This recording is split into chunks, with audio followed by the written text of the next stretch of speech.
Budget 2023-24 के बारे में विस्तार से चर्चा करेंगे, जिसको उत्तर प्रदेश के वित्त मंत्री सुरेश खन्ना ने कल यानी 22 फरवरी 2023 को विधानसभा में पेश किया। तो इसमें देखते हैं क्या मुख्य बिंदु हैं। इससे पहले संवैधानिक प्रावधान को देख लेते हैं कि किस तरह के संवैधानिक प्रावधान हमारे संविधान में दिए गए हैं बजट संबंधी। संघ संबंधी या केंद्र संबंधी प्रावधान को बजट 1 फरवरी 2023 को जो पेश किया गया था वित्त मंत्री निर्मला सीतारमण द्वारा, उसको हम लोग देख चुके हैं पूर्व की वीडियो में। इसमें हम राज्य द्वारा संबंधित अनुच्छेद देखेंगे, जिसके अंतर्गत प्रत्येक राज्य यानी भारत में जो 28 राज्य और 8 केंद्र शासित प्रदेश हैं, कुल मिलाकर 36 राज्य हैं, राज्य और यूटी हैं, उसमें किस तरह के बजट पेश करने का भारतीय संविधान में प्रावधान भारतीय संविधान में दिया गया है, उसको देखते हैं। तो इसमें यह है कि भारतीय संविधान के भाग 6 में राज्य संबंधी प्रावधान दिया गया है, जो कि अनुच्छेद 152 से 237 तक अनुच्छेद है। भाग 6 जिसके अंतर्गत राज्य है, वो अनुच्छेद 152 से 237 तक कवर किया गया है। इसमें आपका जो अनुच्छेद है वह 202 यानी भाग 6 में जो अनुच्छेद है 202 वह वार्षिक वित्तीय विवरण का प्रावधान करता है राज्यों के लिए। यानी जो अनुच्छेद आपका है इसमें भाग 6 में जो आपके अनुच्छेद हैं वह 152 से 237 तक हैं, और इसमें जो आपका जो अनुच्छेद है 202 वह आपका वार्षिक वित्तीय विवरण प्रस्तुत करने का प्रावधान करता है राज्यों के लिए। जबकि संघ के लिए या केंद्र के लिए हमने देखा कि भाग 5 जो संघ से संबंधित है, जिसमें अनुच्छेद 52 से 151 अनुच्छेद शामिल हैं, उसमें आपका जो अनुच्छेद 112 है, अनुच्छेद 112 जो है वह वार्षिक वित्तीय विवरण प्रस्तुत करता है संघ के लिए या केंद्र के लिए। जबकि राज्य के लिए हमने देखा अनुच्छेद 202 है। जबकि अनुच्छेद 110 धन विधेयक की परिभाषा को बताता है। भारतीय संविधान के अनुच्छेद 202 के अधीन प्रत्येक वित्तीय वर्ष के संबंध में जो 1 अप्रैल से यानी जो वित्तीय वर्ष शुरू होता है भारत में, वह 1 अप्रैल से 31 मार्च तक होता है। 31 मार्च तक होता है। राज्य सरकार की अनुमानित प्राप्तियों और व्यय का जो विवरण विधानमंडल के समक्ष प्रस्तुत किया जाता है, उसे संविधान में वार्षिक वित्तीय विवरण की संज्ञा दी गई है। इस वार्षिक वित्तीय विवरण को ही आम बोल चाल की भाषा में बजट कहा जाता है। इसमें जो बजट पेश किया गया उसकी विशेष बातों को ध्यान से देखें तो बजट का जो आकार है वह आपका जो है 6,90,242 करोड़ रुपए का है, जो पिछले वर्ष की अपेक्षा यानी पिछला जो वर्ष था उसकी अपेक्षा 74,723 करोड़ रुपया ज़्यादा है।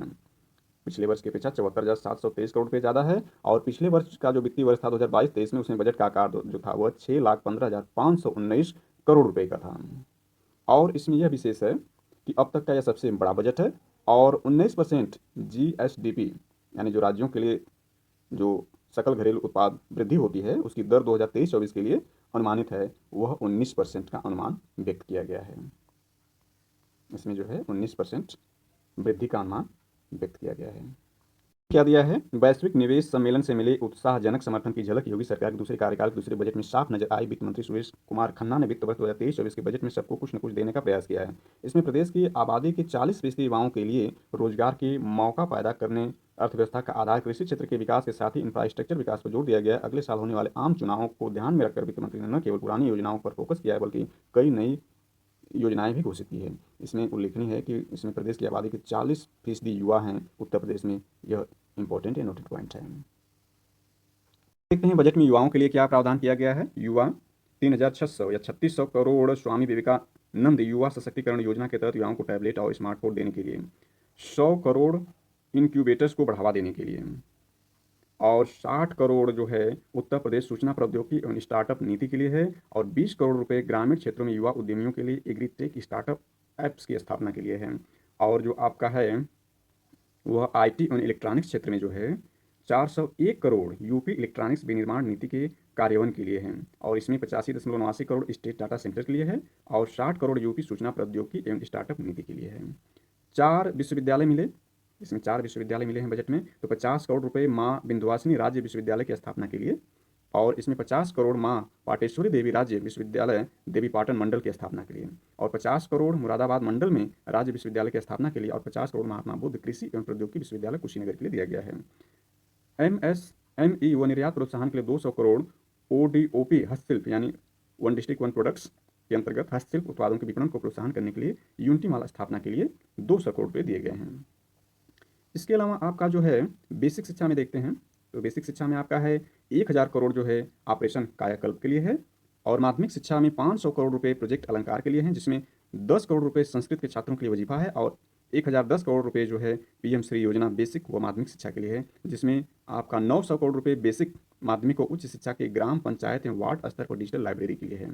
यानी जो डिजिटल लाइब्रेरी है उसके लिए 900 करोड़ रुपए का प्रावधान किया गया है। सुरक्षा के अंतर्गत जो है 1000 करोड़ रुपए पुलिस विभाग के कर्मियों के लिए आवासीय सुविधा के लिए है और 850 करोड़ नवसृजित पुलिस कमिश्नरेट के कार्यालय एवं अनावासीय भवनों के लिए है। चिकित्सा एवं स्वास्थ्य पर 12,631 करोड़ रुपए का बजट पेश किया गया है, बजट दिया गया है। विभिन्न ग्रामीण स्वास्थ्य मिशन के विभिन्न कार्यक्रमों के लिए 1655 करोड़ प्रधानमंत्री आत्मनिर्भर स्वास्थ्य भारत योजना के लिए है और 1547 करोड़ प्रधानमंत्री Ayushman Bharat health infrastructure mission योजना आदि कार्यों के लिए है। और चिकित्सा शिक्षा में 2,491 करोड़ जो है 14 नए मेडिकल कॉलेज की स्थापना संचालन के लिए दिया गया है। योजना पर खर्च होंगे ग्रामीण महिलाओं को स्वावलंबी बनाने के लिए रोजगार के खुले द्वार। इसमें जो आपका है 40,000 रोजगार सृजन का लक्ष्य वस्त्र उद्योग के क्षेत्र में है। 31,000 युवाओं का प्रशिक्षण मुख्यमंत्री प्रशिक्षुता प्रोत्साहन योजना के तहत किया जाएगा और 20,000 रोजगार सृजन का लक्ष्य नई पर्यटन नीति के अंतर्गत रखा गया है। इसमें इंपॉर्टेंट है 20,000 रोजगार सृजन का लक्ष्य जो है नई पर्यटन नीति के अंतर्गत रखा गया है। मेट्रो सुहाना होगा सफर के अंतर्गत देखते हैं इसमें क्या है। 585 करोड़ रुपया जो है वह कानपुर मेट्रो रेल परियोजना के लिए है और 465 करोड़ रुपया आगरा मेट्रो रेल परियोजना के लिए है। 1,306 करोड़ रुपये Delhi Ghaziabad Meerut corridor regional rapid transit system परियोजना के लिए और 100 करोड़ वाराणसी गोरखपुर व अन्य शहरों में मेट्रो के लिए प्रस्तावित है। और आपका एक्सप्रेसवे से उद्योग को गति के लिए क्या इसमें किया गया है। 235 करोड़ झांसी लिंक एक्सप्रेसवे तथा चित्रकूट लिंक एक्सप्रेसवे की नई परियोजना के लिए व्यवस्था की गई है। 550 करोड़ बुंदेलखंड एक्सप्रेसवे के साथ डिफेंस कॉरिडोर परियोजना के लिए है और 200 करोड़ रुपये गोरखपुर लिंक एक्सप्रेसवे के दोनों तरफ औद्योगिक गलियारा विकसित करने पर खर्च होंगे। सड़क एवं सेतु के लिए इसमें जो प्रावधान किया गया है वो 21,159.62 करोड़ सड़कों और सेतुओं के निर्माण के लिए और 6,209.50 करोड़ सड़कों और सेतुओं के अनुरक्षण के लिए 1,700 करोड़ रुपये रेलवे ऊपरगामी सेतुओं के लिए है। और छोटा गोवंश पर लगाम के लिए इसमें 750 करोड़ रुपये छोटा गोवंश के रखरखाव के लिए प्रस्तावित है। 120 करोड़ रुपये बृहद गौ संरक्षण केंद्र की स्थापना के लिए इसमें आवंटित किया गया है। बुंदेलखंड और पूर्वांचल विशेष ध्यान 600 करोड़ रुपये बुंदेलखंड की विशेष योजनाओं के लिए और 525 करोड़ रुपये पूर्वांचल की विशेष योजनाओं के लिए आवंटित किया गया है। इसमें युवा किसान और बुनियाद पर खास जोर।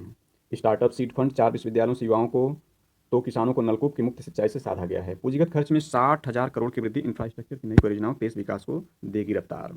इसमें जो है आपका 32,722 करोड़ नई परियोजनाओं पर खर्च किए जाएंगे और आपका जो है 5,02,354 करोड़ रुपए जो है वो राजस्व व्यय है इसमें और 1,87,888 करोड़ रुपए विकास कार्यों के लिए पूंजीगत व्यय इसमें है। इसको विस्तार से देखते हैं। विधानसभा में बुधवार यानी 22 फरवरी 2023 को वित्त मंत्री सुरेश कुमार खन्ना ने अब तक का सबसे बड़ा 6,90,242.43 करोड़ का बजट पेश किया। इसमें वित्त मंत्री ने युवाओं को ध्यान में रखते हुए एक मंडल एक विश्वविद्यालय के लक्ष्य पर बढ़ते हुए देवीपाटन, इसमें नोटेड है, देवीपाटन, मिर्जापुर, मुरादाबाद मंडल में नए राज्य विश्वविद्यालय का ऐलान किया। कुशीनगर में नए कृषि प्रौद्योगिकी विश्वविद्यालय की घोषणा की। 31,000 युवाओं को मुख्यमंत्री प्रशिक्षुता योजना से प्रशिक्षण और स्टार्टअप में आगे आने वाले युवाओं के लिए स्टार्टअप सीड फंड के रूप में 100 करोड़ रुपये दिए हैं। वोट देने को तैयार हो रहे कॉलेज के युवाओं को टैबलेट व स्मार्टफोन देने के लिए 3,600 करोड़ की व्यवस्था फिर कर दी गई है। प्राइमरी व जूनियर स्कूलों की शिक्षा में आमूल बदलाव की पहल करते हुए पीएम श्री योजना के लिए 1,010 करोड़ रुपये दिए गए हैं। बजट में इस बार कोई भी नया कर नहीं लगाया गया है। 1 करोड़ किसानों को राहत। वित्त मंत्री ने कोविड काल में प्रदेश की अर्थव्यवस्था के रीढ़ साबित हुए प्रदेश के किसानों को पूरा ख्याल रखा है। उन्होंने 14 लाख निजी नलकूप कनेक्शन वाले किसानों को मुफ्त सिंचाई की सौगात दी। इसमें 1 करोड़ से ज्यादा किसान फायदा पाएंगे। पूंजीगत खर्च से रोजगार के अवसर। खन्ना ने 1.87 लाख करोड़ रुपए पूंजीगत खर्च के लिए रखे हैं। यह चालू वित्त वर्ष की अपेक्षा 63,968 करोड़ रुपये अधिक है। पूंजीगत खर्च में वृद्धि से विकास योजना इंफ्रास्ट्रक्चर से जुड़े प्रोजेक्ट को रफ्तार मिलेगी। रोजगार के अवसर भी सृजित होंगे। निवेश प्रोत्साहन के लिए एक्सप्रेसवे पहले से बन रहे एक्सप्रेसवे को आगे बढ़ाने के साथ ही दो नए झांसी व चित्रकूट लिंक एक्सप्रेसवे का ऐलान किया गया। इस तरह निवेशकों को प्रोत्साहन के लिए गोरखपुर लिंक एक्सप्रेसवे के दोनों ओर औद्योगिक गलियारा विकसित करने की घोषणा की गई है। इसमें है 2 करोड़ युवाओं को देंगे रोजगार। संकल्प पत्र में किए गए 130 में से 110 वादे हुए पूरे। बजट में घोषणाओं के साथ ही निजी क्षेत्र में स्वरोजगार से प्रदेश के 2 करोड़ युवाओं को रोजगार देने का लक्ष्य रखा गया है। विधानसभा चुनाव 2022 से पहले भाजपा ने लोक कल्याण संकल्प पत्र प्रस्तुत कर जनता से 130 वादे किए थे। सरकार ने 110 वादों को बजट में शामिल किया है। संकल्प पत्र में किए गए वादों को पूरा करने के लिए 64,000 करोड़ रुपये समर्पित किए गए हैं। योगी आदित्यनाथ मुख्यमंत्री का यह कहना है। अब देखते हैं अर्थव्यवस्था मजबूती की ओर। टॉपिक के अंतर्गत इसमें क्या कवर किया गया है तो अर्थव्यवस्था मजबूती की ओर किस तरह से है इसमें दिया गया है। 2021-22 में 39,286 करोड़ राजकोषीय घाटा था। नोटेड पॉइंट है।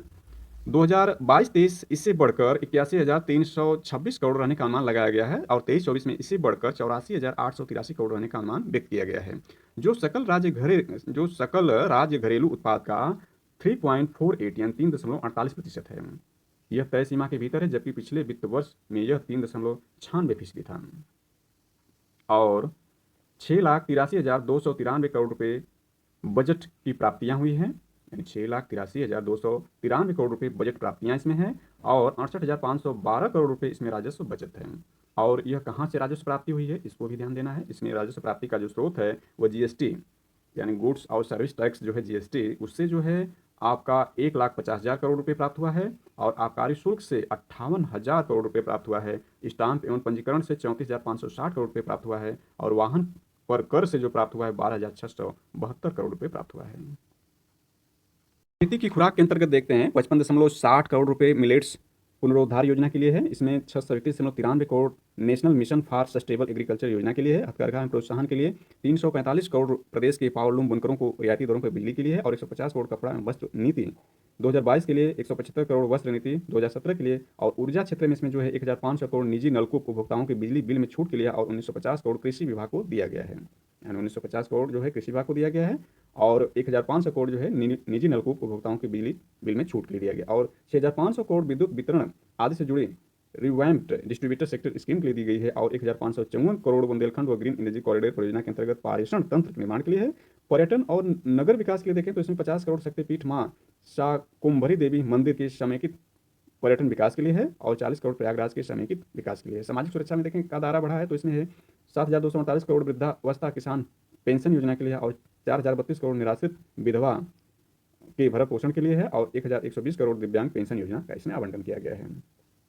इसके बाद देखें तो ये आपका धर्म कर्म की गूंज जो है 2,500 करोड़ जो है प्रस्तावित प्रयागराज महाकुंभ 2025 के लिए, और 100 करोड़ कान्हा गौशाला में बेसहारा पशु आश्रय योजना के लिए, खेल में ऊंची छलांग के लिए 300 करोड़ मेरठ में मेजर ध्यानचंद खेल विश्वविद्यालय की स्थापना के लिए, और 30 करोड़ खेलो इंडिया यूनिवर्सिटी गेम के लिए है। अल्पसंख्यक कल्याण के देखें तो 681 लाख छात्रावास निर्माण विद्यालय भवन के निर्माण हेतु है, और खाद्य एवं रसद से गरीबों का ख्याल रखा गया। इसमें 21,791 करोड़ अन्नपूर्ति योजना के लिए है, जिसमें आपका जो होगा यानी 3,047 करोड़ उज्ज्वला योजना के लाभार्थियों को निःशुल्क रसोई गैस सिलेंडर रिफिल के लिए आवंटित किया गया है। प्राकृतिक खेती के लिए 113 करोड़ 52 लाख रुपए इसमें आवंटित किया गया। सरकार प्राकृतिक खेती को बढ़ावा दे रही है। पिछले साल से शुरू किया गया यह अभियान इस साल और ज़्यादा जोर शोर से चलाया जाएगा। इसके तहत सरकार ने प्राकृतिक खेती के लिए 113.52 करोड़ रुपए बजट में दिए हैं। इसमें से किसानों की खेती के प्रति जागरूक करने के कार्यक्रम होंगे। साथ ही बुंदेलखंड एवं गंगा तट पर दोनों तरफ 5-5 किलोमीटर की परिधि में इस खेती को और विस्तार होगा। स्वच्छ भारत मिशन ग्रामीण के लिए देखें तो इसमें है 2,288 करोड़ रुपए से आपका 6,65,473 व्यक्तिगत शौचालय निर्माण तथा 330 विकास खंडों में प्लास्टिक मैनेजमेंट का लक्ष्य रखा गया है।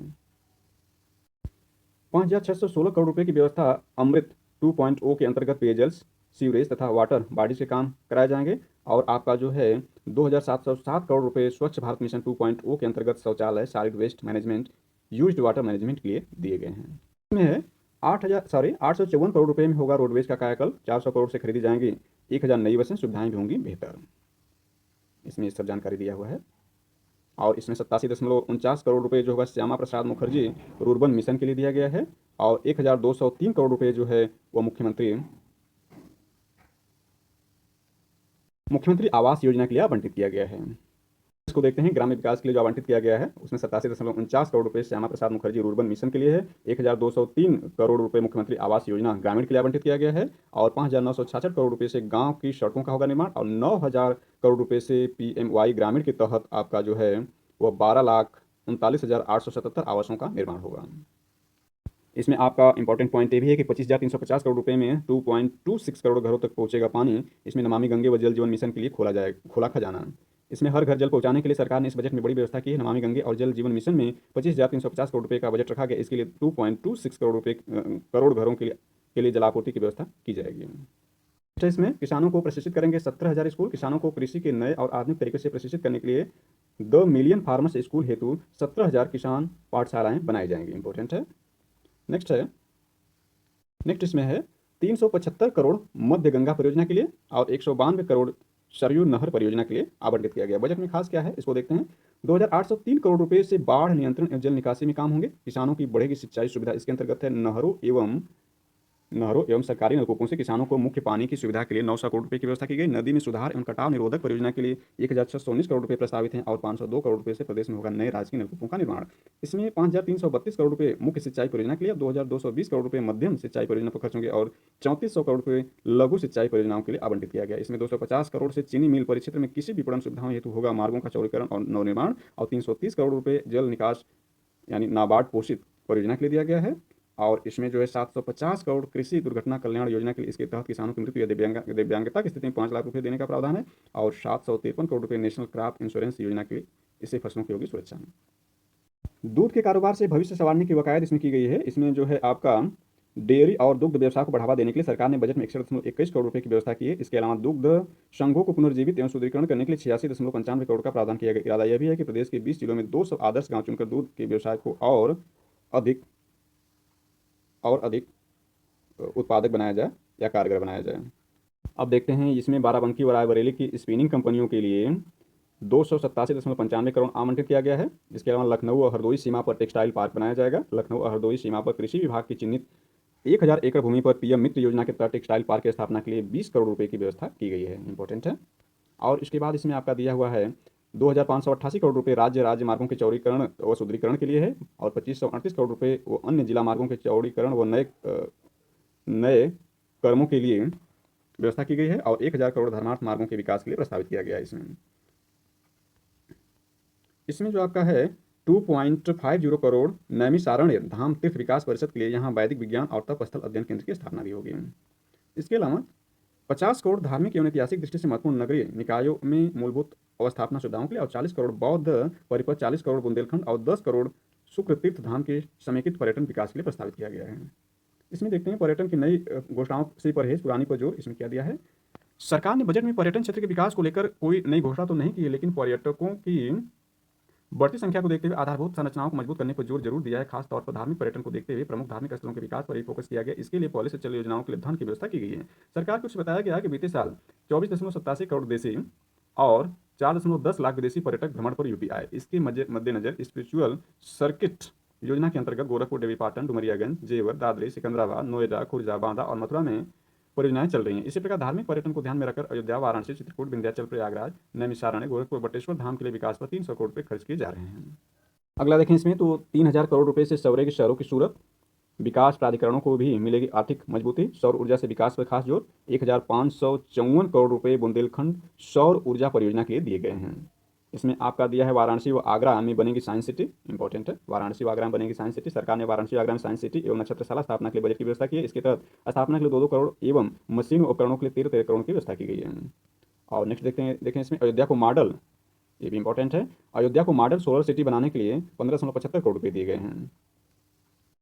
MSME और वस्त्र नीति के लिए 250 करोड़ रुपये और युवाओं के लिए 17 पायलट वर्कशॉप की व्यवस्था की गई है। देखते हैं तो इसमें है बन टांगिया गांव में प्राथमिक एवं उच्च प्राथमिक विद्यालयों के संचालन निर्माण के लिए 11 करोड़ रुपये बजट का प्रावधान किया गया है। इसमें इसके बाद एग्रीटेक स्टार्टअप के लिए 20 करोड़ रुपये और औद्योगिक के लिए 31,000 युवाओं को प्रशिक्षण दिया जाएगा। यानी उद्योगों के लिए 31,000 युवाओं को प्रशिक्षण दिया जाएगा। राज्य विश्वविद्यालय महाविद्यालय में स्किल हब बनेगा। और इसके अलावा आपका युवाओं को आगे बढ़ाने पर फोकस, स्टार्टअप्स बड़े बनेंगे ऋण इसमें दिया है। इंक्यूबेटर्स को बढ़ावा देने व स्टार्टअप के लिए 100 करोड़ रुपये का सीड फंड है, जिसमें 60 करोड़ रुपये उत्तर प्रदेश सूचना प्रौद्योगिकी स्टार्टअप नीति के लिए आवंटित किया गया है। युवा वकीलों के लिए काप्स फंड की व्यवस्था की गई है और 40 करोड़ निजी सहभागिता से खेल अकादमियों को विकसित करने के लिए प्रावधान किया गया और 20 करोड़ आवासीय क्रीड़ा छात्रावास संचालन के लिए व्यवस्था की गई है। इसके अलावा 25 करोड़ अयोध्या में अंतर्राष्ट्रीय क्रीड़ा संकुलन के लिए है और 20 करोड़ खेल प्रतियोगिताओं के आयोजन के लिए है और 12 करोड़ जो अवस्थापनाओं एवं विकास के लिए आवंटित किया गया। संस्कृत में पढ़ने वाले विद्यार्थियों के लिए भी छात्रवृत्ति का ऐलान किया गया है, जिसमें 10 करोड़ रुपये का प्रावधान किया गया है। इसके अलावा जो है आपका इसमें जो दिया है फार्मा के क्षेत्र में होंगे नए शोध और इसमें जो है 20 करोड़ फार्मा पार्कों की स्थापना के लिए दिए गए हैं और 407 करोड़ रुपए conversion of rural sub health centres and PHC to health and wellness centres के लिए दिए गए हैं। 332 करोड़ रुपए प्रधानमंत्री मातृ वंदना योजना पर होंगे और 250 करोड़ आयुष्मान भारत मुख्यमंत्री जन आरोग्य अभियान के लिए। 156 करोड़ रुपए मेडिकल कॉलेजों में MBBS और PG की सीटें बढ़ाने के लिए वो निर्माण कार्य व मशीनों पर खर्च होंगे और 100 करोड़ रुपए साध्य रोगों की चिकित्सा के लिए बजट का प्रावधान है और 26 करोड़ रुपए स्वशासी चिकित्सा कॉलेजों में नर्सिंग कॉलेजों की स्थापना के लिए और 16 करोड़ रुपए बाल संजीवन और सुरक्षित मातृत्व योजना पर खर्च किए जाएंगे। महत्वपूर्ण खबरों को देखते हैं तो इसमें जिले मेडिकल कॉलेज बेहतर इलाज की आस बढ़ी। चिकित्सा स्वास्थ्य एवं चिकित्सा शिक्षा क्षेत्र में बजट में करीब 4000 करोड़ की वृद्धि की गई है और हर जिले में मेडिकल कॉलेज की का सपना होगा साकार, यानी हर जिले में मेडिकल कॉलेज बनेगा। और आयुष चिकित्सा को बढ़ावा मिलेगा, आयुष्मान योजना के कई प्रावधान इसमें किए गए हैं। इसके अलावा आपका जो है इसमें हर मंडल में एक राज्य विश्वविद्यालय का लक्ष्य पूरा करेगी सरकार, 4 राज्य विश्वविद्यालयों की होगी स्थापना। और महिलाओं और बालिकाओं की सुरक्षा के लिए खोला खजाना, 940 करोड़ से ITI होगी अपग्रेड, खेलो इंडिया यूनिवर्सिटी गेम से बदलेगी सूरत, इसमें 30 करोड़ रुपए का किया गया है प्रावधान। तो यह बजट रहा। अस्पताल तो मिले, अब स्वास्थ्य कार्यकर्ताओं की ज़रूरत है इसमें, सभी पुलिस कमिश्नरेट के लिए होंगे अपने कार्यालय भवन। तो इस तरह से यह बजट रहा। Thanks for watching this.